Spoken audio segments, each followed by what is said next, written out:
कीचड़ में कमल खिलने वाली कहावत भारतीय सामाजिक विमर्श में केवल एक मुहावरा नहीं, बल्कि कई बार सटीक यथार्थ बनकर सामने आती है। जब चारों तरफ शोर, चुप्पी, डर और सुविधाजनक नैरेटिव्स का बोलबाला हो, तब किसी एक आवाज का स्पष्ट, निर्भीक और असहज सच बोल देना अपने आप में एक घटना बन जाता है। हाल ही में ऐसा ही कुछ देखने को मिला जब बॉलीवुड की एक प्रमुख अभिनेत्री जानवी कपूर ने बांग्लादेश में हिंदुओं के साथ हो रही मॉब वायलेंस और लिंचिंग पर खुलकर अपनी बात रखी। ये केवल एक इंस्टाग्राम स्टोरी नहीं थी, बल्कि उस सेलेक्टिव ह्यूमैनिटी पर सवाल था जो आज के ग्लोबल और इंडियन सोशल मीडिया कल्चर में गहराई तक बैठ चुकी है। इस पूरे विषय को समझने के लिए सबसे पहले हमें ये जानना जरूरी है कि बांग्लादेश में अल्पसंख्यक हिंदुओं की स्थिति कोई नई या अचानक पैदा हुई समस्या नहीं है। ये एक लंबी ऐतिहासिक, राजनीतिक और सामाजिक प्रक्रिया का परिणाम है जो दशकों से चलती आ रही है।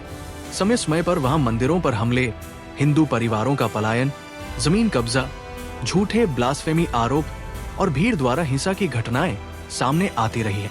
लेकिन अंतर्राष्ट्रीय स्तर पर और खासतौर पर इंडियन एंटरटेनमेंट इंडस्ट्री के भीतर इन मुद्दों पर एक अजीब सी खामोशी देखी जाती है। कुछ दिन पहले बांग्लादेश के मैमनसिंह जिले के भालुका इलाके में दीपू चंद्र दास नाम के एक हिंदू युवक की पब्लिक लिंचिंग की खबर सामने आई। आरोप यह था कि उसने इस्लाम के बारे में कुछ आपत्तिजनक कहा है। बिना किसी जांच, बिना किसी कानूनी प्रक्रिया एक भीड़ ने उसे पीटा, बांधा और अंततः जला दिया। ये घटना केवल एक व्यक्ति की हत्या नहीं थी, बल्कि ये उस भीड़ तंत्र की तस्वीर थी जिसमें अफवाह, कट्टरता और राजनीतिक संरक्षण मिलकर इंसानियत को कुचल देते हैं। सबसे चिंताजनक बात यह है कि ऐसी घटनाएं बांग्लादेश में आइसोलेटेड नहीं है। यहीं से इस पूरे विमर्श की अहमियत और बढ़ जाती है। जब दुनिया के किसी कोने में कोई हिंसक घटना होती है तो सोशल मीडिया पर तुरंत ह्यूमैनिटी, जस्टिस और पीस के हैशटैग ट्रेंड करने लगते हैं। सेलिब्रिटीज, इन्फ्लुएंसर्स और एक्टिविस्ट्स एक सुर में अपनी स्टोरीज और पोस्ट के जरिए संवेदना जताते हैं। लेकिन जब वही हिंसा भारत के पड़ोसी देशों पाकिस्तान या बांग्लादेश में हिंदुओं या अन्य नॉन मुस्लिम माइनॉरिटीज के खिलाफ होती है, तब अचानक ये मुद्दा पॉलिटिक्स बन जाता है जिस पर बोलना अनुकूल समझा जाता है। जानवी कपूर का स्टेटमेंट इसी दोहरे रवैये पर सीधा सवाल करता है। उन्होंने ये नहीं कहा कि किसी एक मुद्दे पर बोलना गलत है, बल्कि उन्होंने ये पूछा कि ह्यूमैनिटी का स्टैंड सेलेक्टिव क्यों है। अगर फिलिस्तीन के राफा में हो रही घटनाएं आपको विचलित करती है, तो बांग्लादेश में हो रही लिंचिंग्स आपको क्यों नहीं दिखती? यही सवाल आज के ग्लोबल नैरेटिव की सबसे बड़ी कमजोरी को उजागर करता है। इस पूरे कॉन्टेक्स्ट में बॉलीवुड की भूमिका भी बेहद महत्वपूर्ण हो जाती है। भारतीय सिनेमा और उसके सितारे केवल एंटरटेनर्स नहीं हैं, बल्कि वे ओपिनियन मेकर्स भी हैं। उनकी कही या न कही गई बातें लाखों लोगों के सोचने के तरीके को प्रभावित करती है। जब वही इंडस्ट्री बार बार ये कहती है कि पाकिस्तान आतंकवाद का शिकार है, वहां के लोग पीस लविंग हैं और आतंकवाद को किसी देश से जोड़कर नहीं देखना चाहिए, तब ये सवाल उठना लाजमी है कि फिर उसी पाकिस्तान और बांग्लादेश में माइनॉरिटीज पर हो रही वास्तविक हिंसा पर चुप्पी क्यों है। यहाँ ये समझना भी जरूरी है कि जानवी कपूर का बयान किसी देश या समुदाय के खिलाफ नफरत फैलाने के लिए नहीं था। उनका फोकस हिपोक्रेसी पर था। उन्होंने ये इंगित किया कि किस तरह कुछ मुद्दों पर बोलना सोशली सेफ और ट्रेंडी माना जाता है, जबकि कुछ मुद्दों पर बोलने से आपको टैग्स, ट्रोलिंग और कैरेक्टर असैसिनेशन का सामना करना पड़ता है।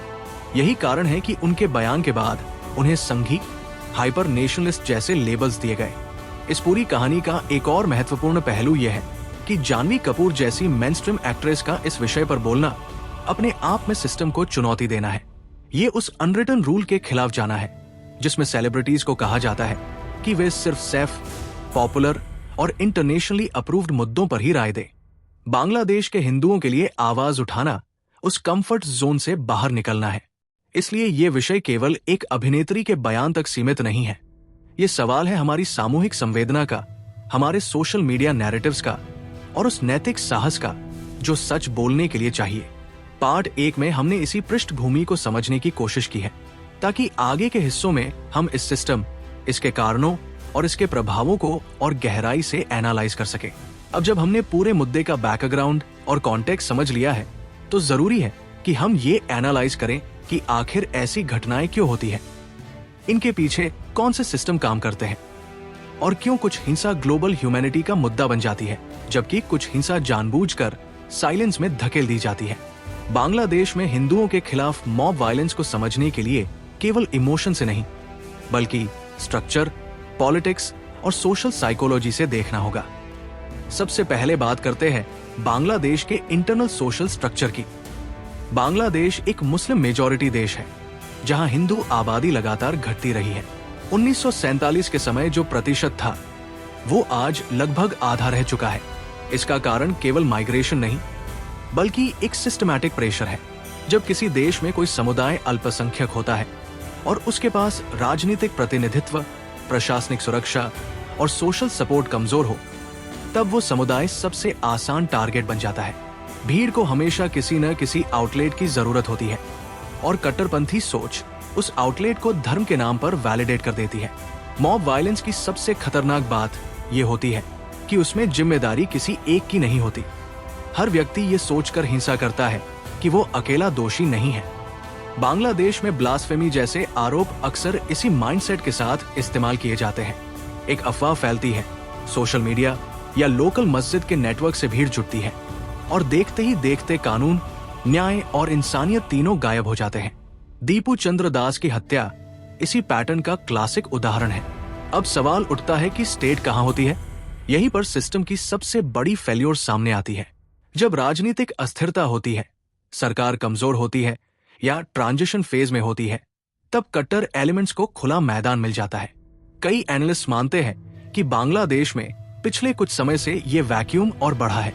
ऐसे माहौल में माइनॉरिटीज सबसे पहले निशाने पर आती है क्योंकि उनके लिए आवाज उठाने वाला कोई पावरफुल ब्लॉक नहीं होता। अब इस पूरी तस्वीर का दूसरा पहलू है इंटरनेशन और इंडियन नैरेटिव। यहाँ पर मीडिया और सेलिब्रिटी कल्चर की भूमिका बेहद अहम हो जाती है। आज का सोशल मीडिया एक्टिविज्म अक्सर मोरलिटी से ज्यादा ट्रेंड्स पर आधारित होता है। कौन सा मुद्दा इंटरनेशनली अप्रूव्ड है, किस पर बोलने से ग्लोबल वैलिडेशन मिलेगा और किस पर बोलने से कंट्रोवर्सी होगी। इन तीन चीजों के बीच ही ज्यादातर पब्लिक स्टेटमेंट्स तय होते हैं। यही वजह है कि फिलिस्तीन जैसे मुद्दों पर एक यूनिवर्सल आउटक्राई देखने को मिलता है। वहां विक्टिम नैरेटिव पहले से बिल्ट होता है, इंटरनेशनल मीडिया सपोर्ट करता है और बोलना आपको प्रोग्रेसिव, अवेयर और कंपैशनेट दिखाता है। इसके उलट बांग्लादेश या पाकिस्तान में हिंदुओं और नॉन मुस्लिम माइनॉरिटीज की बात करना आपको तुरंत पॉलिटिकल स्पेक्ट्रम के एक खास साइड में डाल देता है। यही डर साइलेंस को जन्म देता है। जानवी कपूर ने इसी डर को ब्रेक किया। उन्होंने ये नहीं कहा कि बाकी मुद्दे फेक हैं, बल्कि उन्होंने ये कहा कि ह्यूमैनिटी का पैमाना एक जैसा होना चाहिए। उनका सवाल सिस्टम से था, किसी धर्म से नहीं। लेकिन सोशल मीडिया का रिएक्शन ये दिखाता है कि आज सच बोलने से ज्यादा खतरनाक कुछ नहीं माना जाता। जैसे ही उन्होंने बांग्लादेशी हिंदू की साइड ली, उन्हें लेबल कर दिया गया। यहाँ एक और लेयर जुड़ती है, बॉलीवुड का इनबिल्ट इकोसिस्टम। इंडस्ट्री के भीतर सालों से एक खास नैरेटिव नॉर्मलाइज किया गया है। पाकिस्तान को लेकर यह कहा जाता है कि आतंकवाद स्टेट का नहीं, कुछ एलिमेंट्स का प्रॉब्लम है। ये बात थ्योरेटिकली सही हो सकती है, लेकिन जब उसी देश में माइनॉरिटीज पर हिंसा होती है और उस पर साइलेंस रहता है, तब ये सेलेक्टिव एनालिसिस बन जाता है। इसी तरह जब भारत के अंदर कोई घटना होती है तो वही सेलिब्रिटी बिना किसी हिचक के स्टेट को कटघरे में खड़ा कर देते हैं। यहाँ पर डबल स्टैंडर्ड साफ दिखता है। बाहर के देशों में सिस्टम फेल हो तो वो कॉम्प्लेक्स पॉलिटिक्स है और भारत में हो तो वो direct state failure. Social media, influencers और यूट्यूब कल्चर भी इस सिस्टम को और मजबूत करता है। जानवी कपूर की तस्वीर को गलत टाइमिंग में इस्तेमाल करना केवल एक इमेज का सवाल नहीं था, बल्कि ये एक सॉफ्ट अटैक था। मैसेज ये था कि जो नैरेटिव से बाहर बोलेगा उसे किसी न किसी तरह नीचा दिखाया जाएगा। बाद में तस्वीर बदल देना ये साबित करता है कि गलती समझ में आई, लेकिन इंटेंट पहले ही उजागर हो चुका था। इस पूरे सिस्टम में एक पॉजिटिव सिग्नल भी है जिसे इग्नोर नहीं किया जा सकता। जब रवीना टंडन, टोनी कक्कर या मिस्टर फैसू जैसे लोग बांग्लादेशी हिंदुओं के लिए बोलते हैं तो ये दिखाता है कि नैरेटिव में दरार पड़ रही है। खासतौर पर मुस्लिम इन्फ्लुएंसर्स का इस मुद्दे पर स्टैंड लेना ये साबित करता है कि इंसानियत धर्म से ऊपर भी हो सकती है।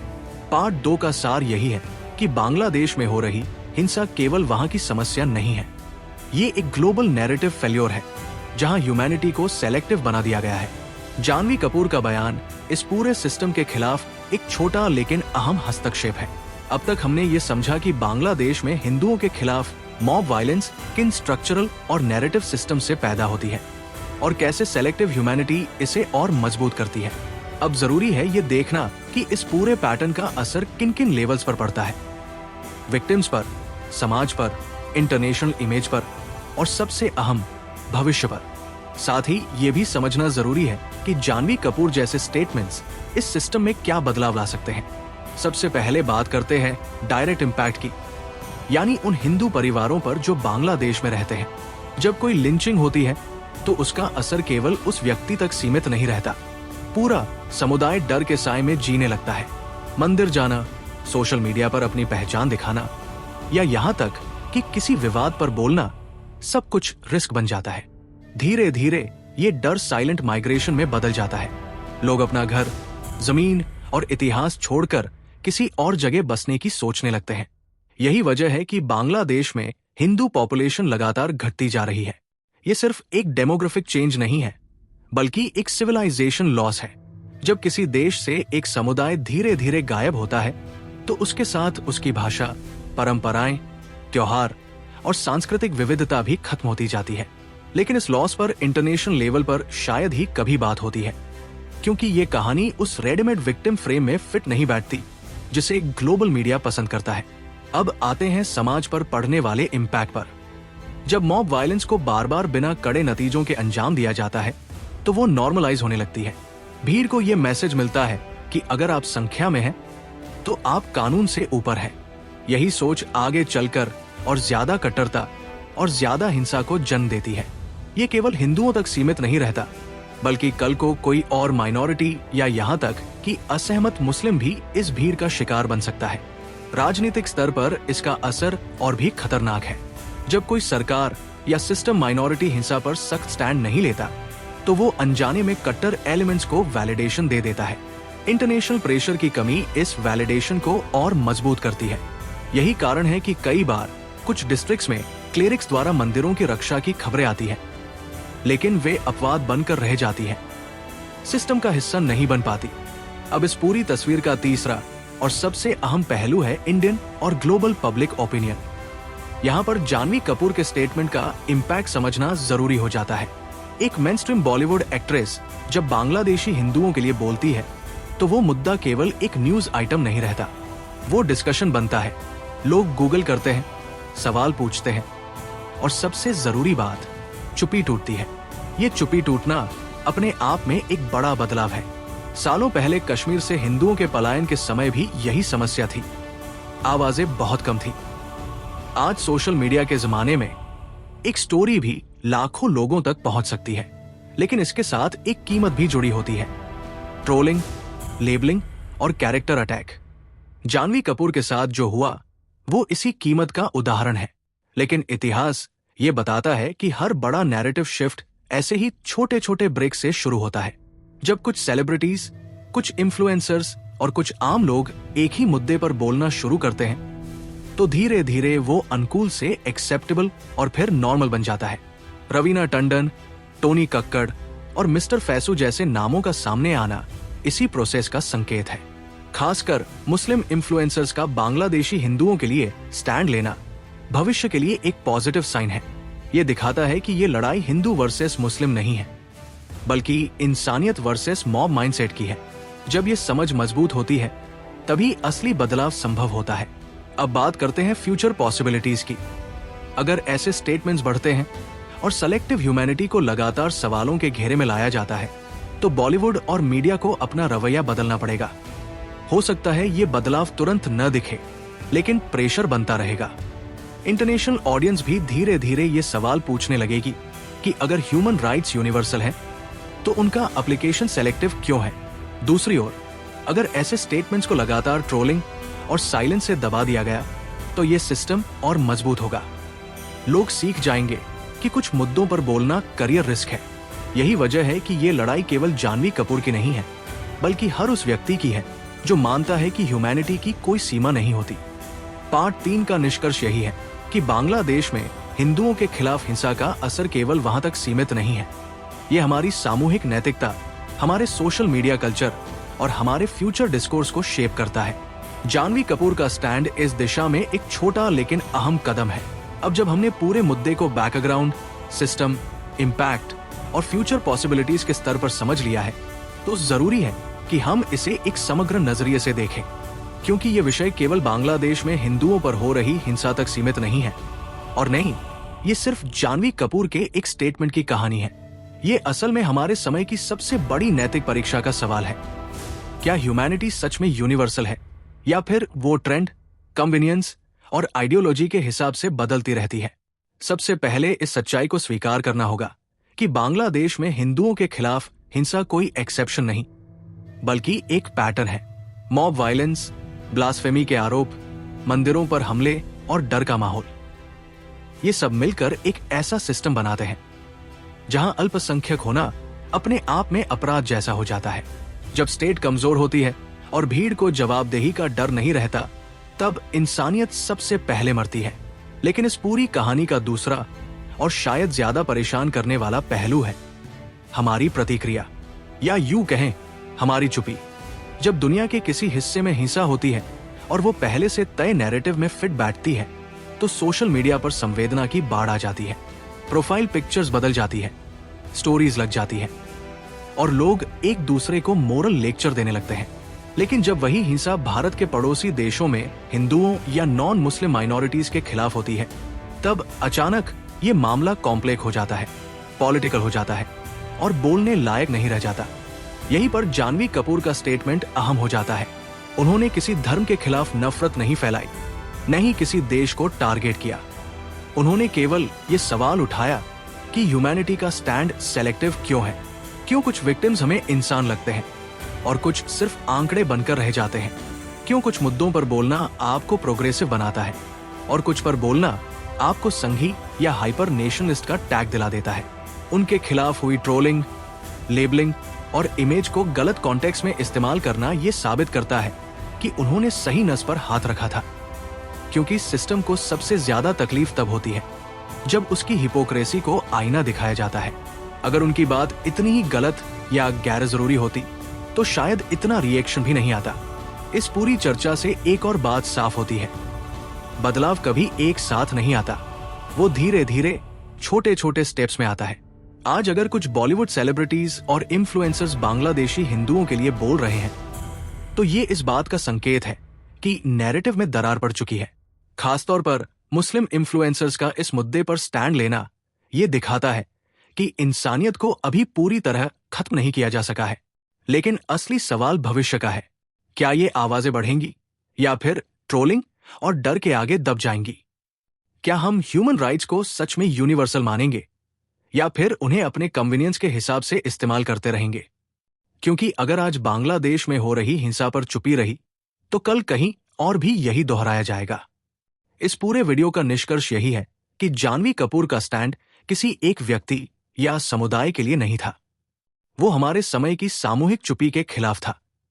और शायद यही वजह है कि वो इतना ज्यादा चुभा। कीचड़ में कमल खिलना आसान नहीं होता, लेकिन जब खिलता है तो वो कीचड़ की गंदगी को भी उजागर कर देता है। अब सवाल आपसे है, क्या ह्यूमैनिटी को सेलेक्टिव होना चाहिए या फिर हर इंसान की जान बराबर मायने रखती है, चाहे वो कहीं का भी हो? अगर आपको ये एनालिसिस सोचने पर मजबूर करता है, तो वीडियो को लाइक कीजिए, शेयर कीजिए, ताकि ये चर्चा और लोगों तक पहुंचे। और ऐसे ही डीप और अनफ्लिंचिंग कंटेंट के लिए चैनल को सब्सक्राइब करना न भूलें।